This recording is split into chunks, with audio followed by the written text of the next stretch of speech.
Hey everybody, what's up? It's your boy, Dylan James, known as L. Ron Humperdinck for Political Dank House.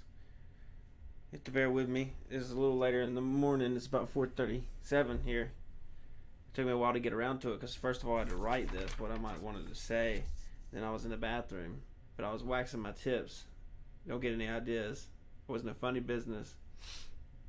I got to keep this war walrus out of my lips or I'll look like John Bolton. But anyways,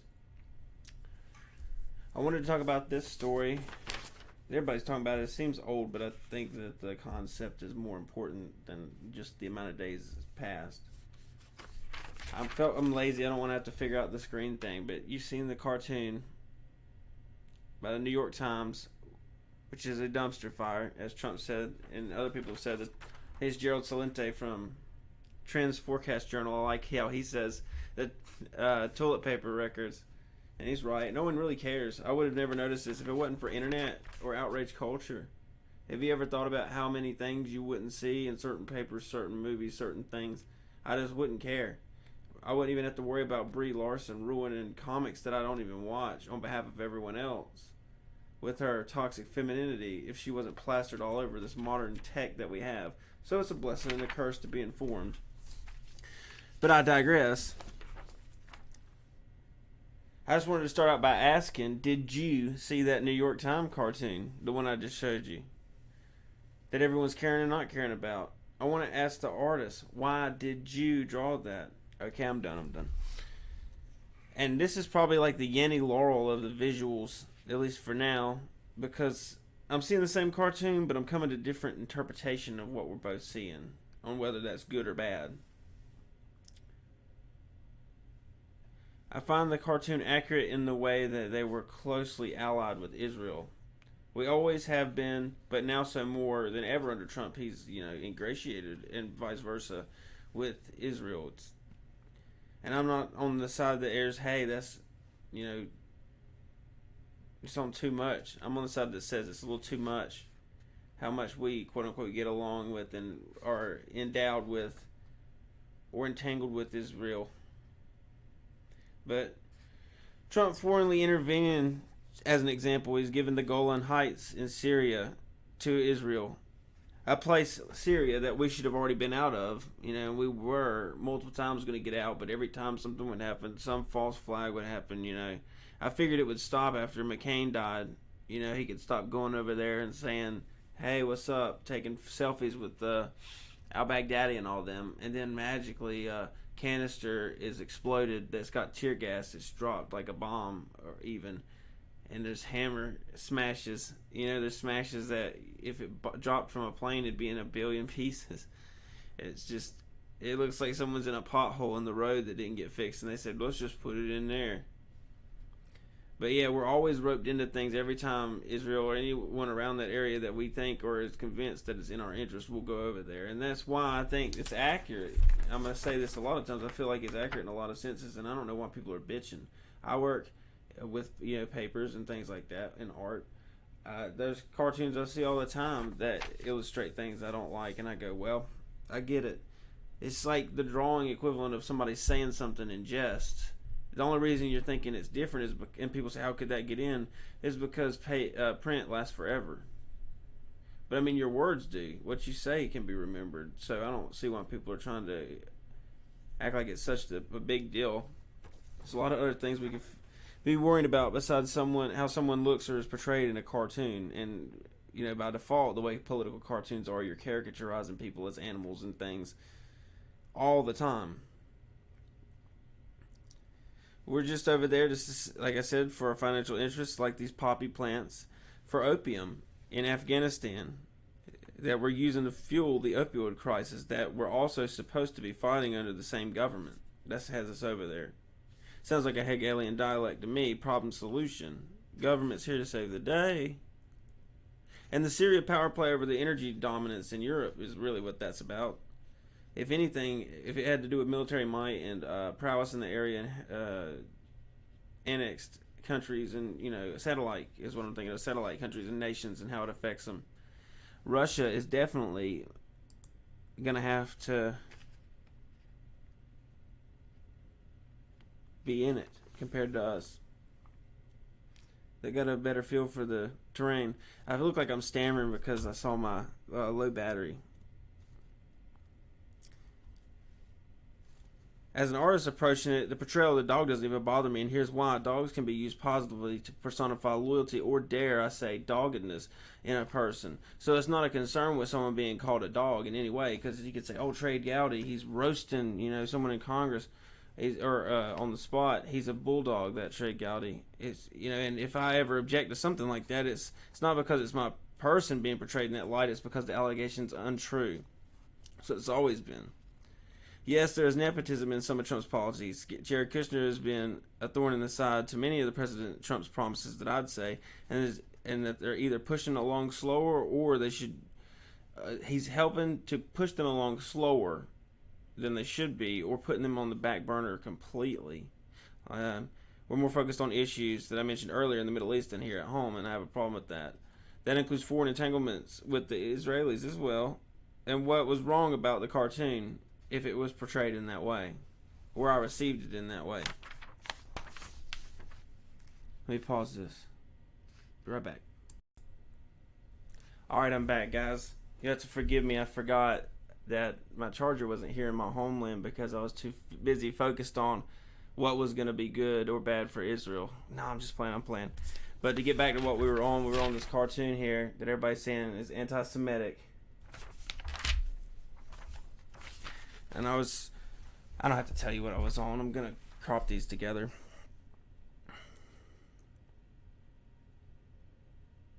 Let's talk about Trump's nepotism and how, Jared Kushner is probably my least favorite of anybody in the cabinet. And it's not just because he's family, it's because of the way he has influence, and in ways that I don't like, of course, so.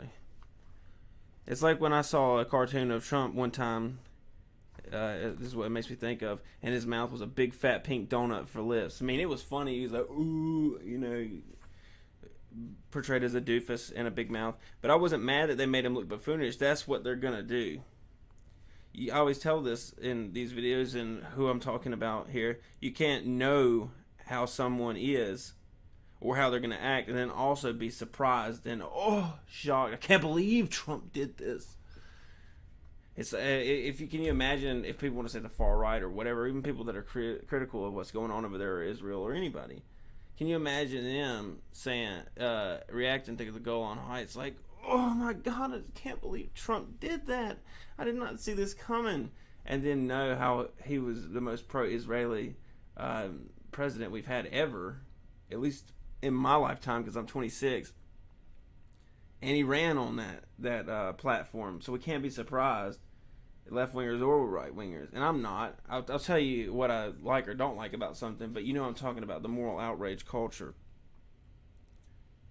And that's for all the above it all nihilists who want to they want to still dabble in that outrage culture. They want to act like, well, nothing really matters, man. You know how it's going to be. Nothing changes. And then go, I can't believe this happened. You can't have it both ways. I thought about it if this culture were to see President Obama like that with the big lips, as I said, and not just calls people, damn liberals. I'd like to see how they react to it. I'm not thinking like that, because the culture has decided you do not characterize blacks with lips in any ways, any kind. In fact, I think they probably draw them smaller in a weird way, because it always goes, the opposite direction too much. And then it looks odd. It's like when those everything in Japan, they have all these cartoons, Asian cartoons have the wide, sparkly, inviting eyes. It's like a compensation thing. Love it or hate it. But this in itself is exclusive to blacks. So everybody else gets made fun of in the lips. Hispanics, like I said, Asians, everybody. And the ones in public power that are black, especially, are the ones that are protected. They're not targeted. And I'm not saying, well, we need to live or die and die on the hill to be able to represent a black person in a what people would call racist or offensive way. No, I'm talking about criticizing them in any ways, because it's not going to stop. Everything, just like with the anti-Semitism, a lot of the stuff that cartoon represented to me was stuff that I've said or thought when it comes to our relationship with America and Israel. which you're allowed to change your opinion on. You're allowed to say what are we really getting out of this at any given moment, like you would in any business relationship or relationship with love, and especially with a country. It shields them from the criticism in a world where everything is racist, like I said. But it's saying everyone but blacks can be made fun of in this manner. So it's almost racism in the opposite direction, because now you're excluding blacks. You're doing what they would say men did to girls to keep them out of sports, right? Well, you'll get hurt. You're not going to be able to compete with the boys, this and that. So if they have a problem with that, why would they have a problem saying, don't draw blacks like that? They might get mad. They might riot. I mean, what are they implying that they'll do? Because the only people I see flipping out are always these rich white liberals, or in this case, Jew-on-Jew violence with the New York Times, because apparently a Jew owns it. I don't know if someone drew it.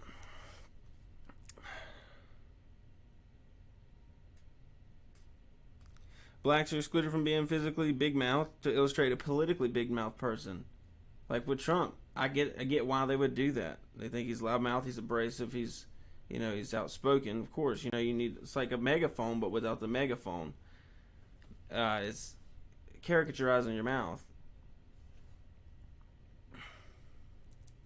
But that is how it's interpreted when applied to Trump or anyone else, as the megaphone with the lips. It's okay. We get the personification there.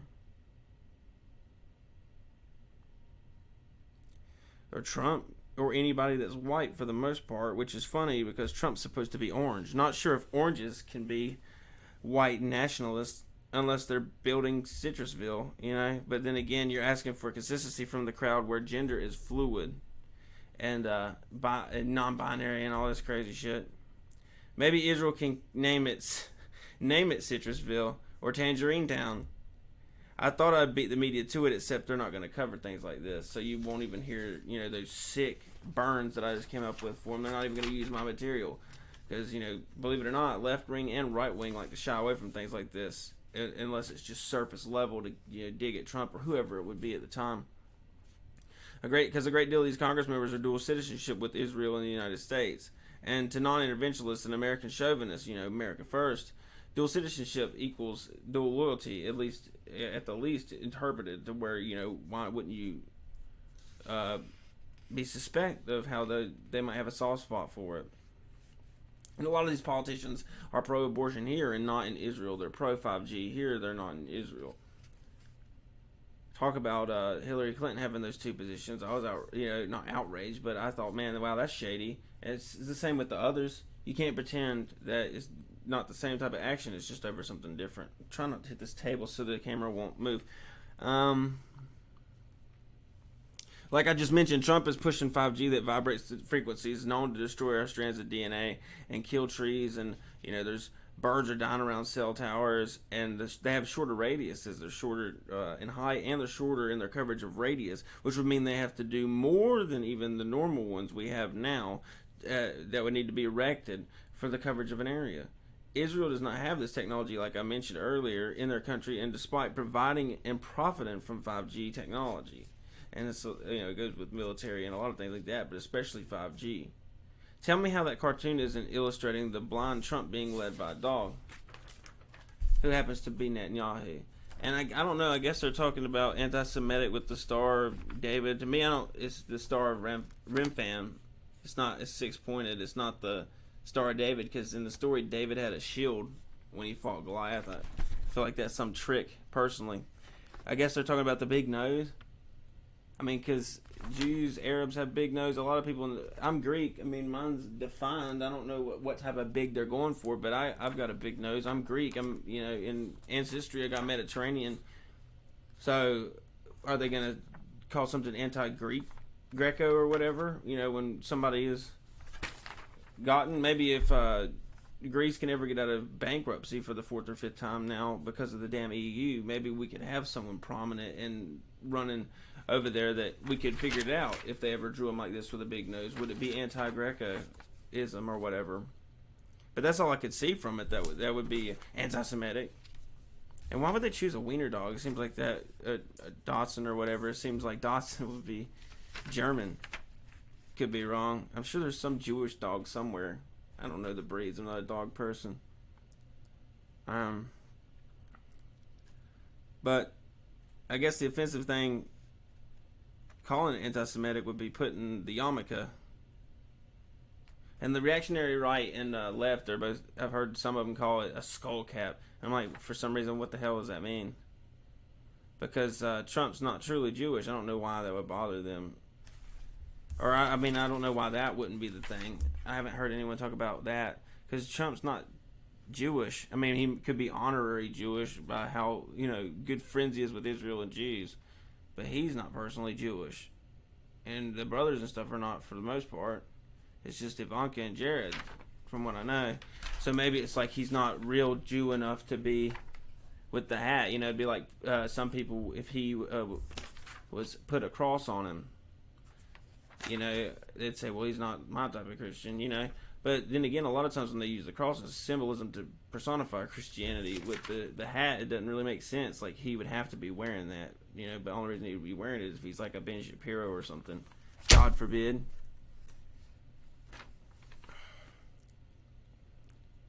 So this family clearly has no problem with Jews, and as mentioned earlier, Jared Kushner is a Jew, of course, and Ivanka converted.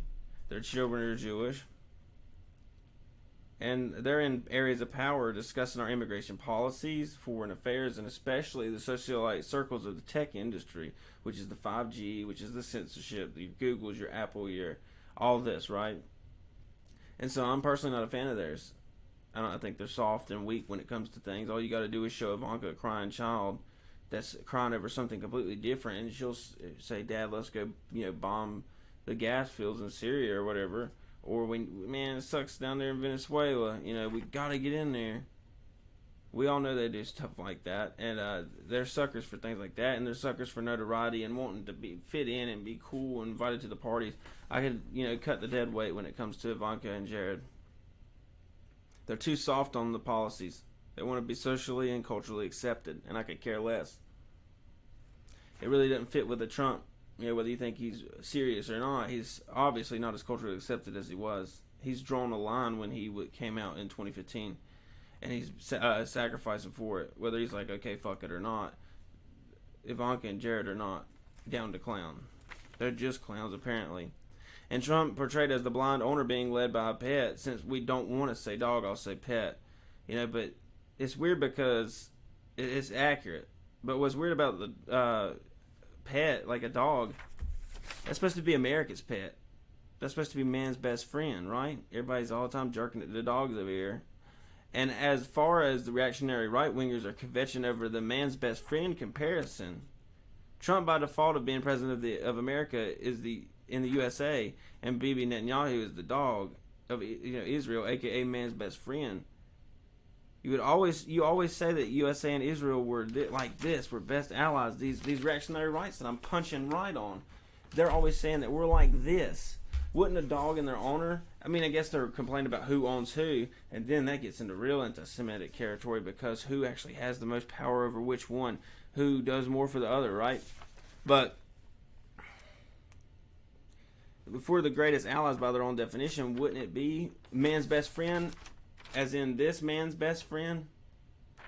See what I mean? They're not looking at it as an artist, they're looking at it like a bunch of pussies.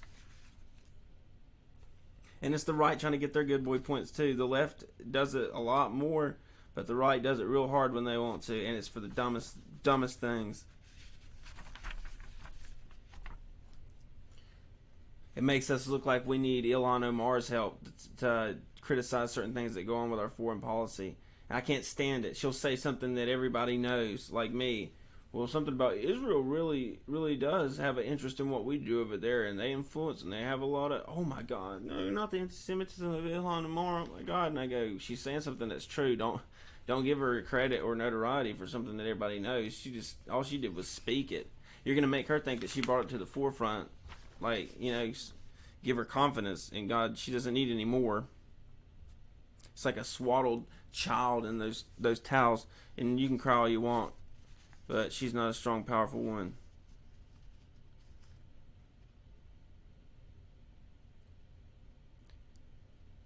But My opinion on the relationship, I'm not telling you. I'm showing you how stupid it is. I'm not telling you how I personally feel about Israel and the U.S. I mean, I kind of am, but as far as pertaining to the cartoon, like, oh, that shouldn't be said. That needs to be taken off the shelves right now. Hashtag never again. Never again, New York Times. I'm showing you how stupid it is when you look at it from the art lens, not this side or that side. Like with the Kathy Griffin, everybody got mad. I mean, rightfully so, because it was, a fucked up beheading thing. But my thing was is that, well, she went out on a limb like a retard and did it. That's the point. So she went through all that shit with the FBI and all that, right? Rightfully so, fine. But, people are flipping out over shit like this, like less than they did that, as far as, lefties and everybody all in accordance. Even the Hollywood, socialites.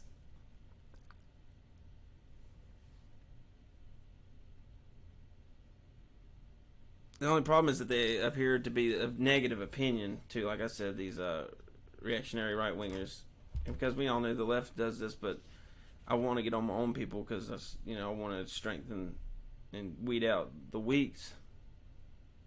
But it just happens to be an opposite opinion. They both portray the same thing. The right will cheer, yeah, Trump's doing this. Trump's giving the Golan Heights of Syria to Israel. Oh, Trump is 5G, and oh, Trump is this and that, and we support Bibi Netanyahu, and we're like that, and AIPAC and UN and all that. These speeches. So they're really our best friend, man's best friend, like that. You're mad because it's almost like someone's mad that people notice it, but they're just not for what you're seeing. They're seeing the same thing and thinking it's bad instead of good. And I don't think people can. If you can't handle that, it's just, I don't know what the hell.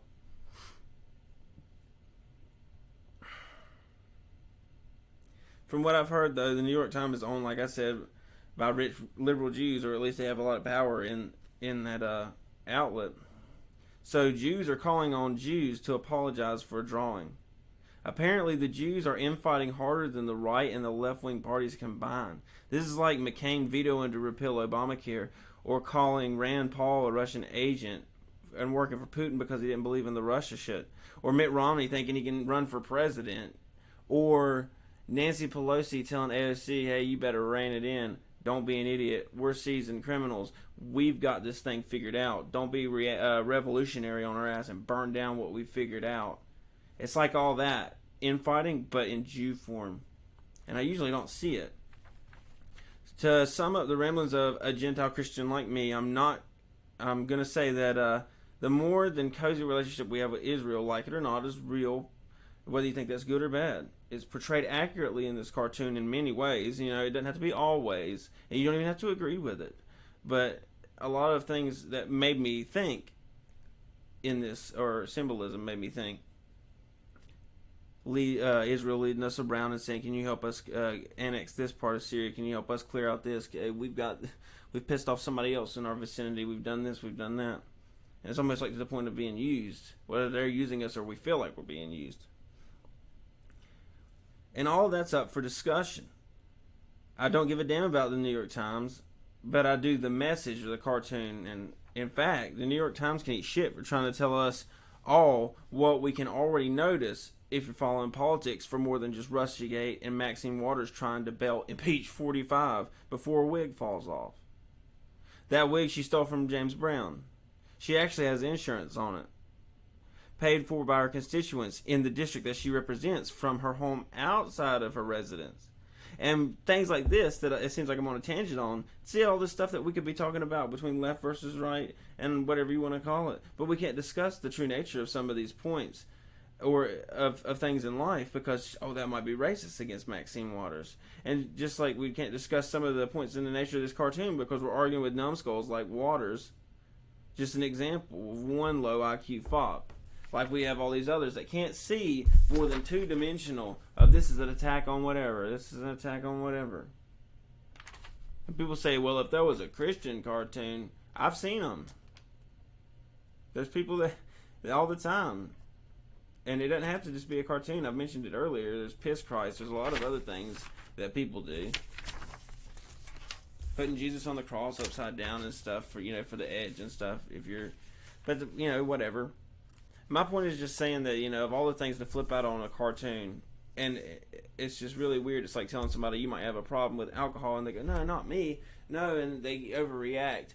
If the right wants to look like they don't have this like tight as tits relationship with Israel, that they don't want the left to use this against them, then do a better job of not being so defensive whenever somebody calls you out or criticizes you. And it's a damn cartoon. It's not like somebody has Bibi Netanyahu's head beheaded, or Trump, or this is a steaming pile of shit with a Netanyahu head, or a wiener with a Trump head, a walking dick or whatever. But you guys let me know what you think.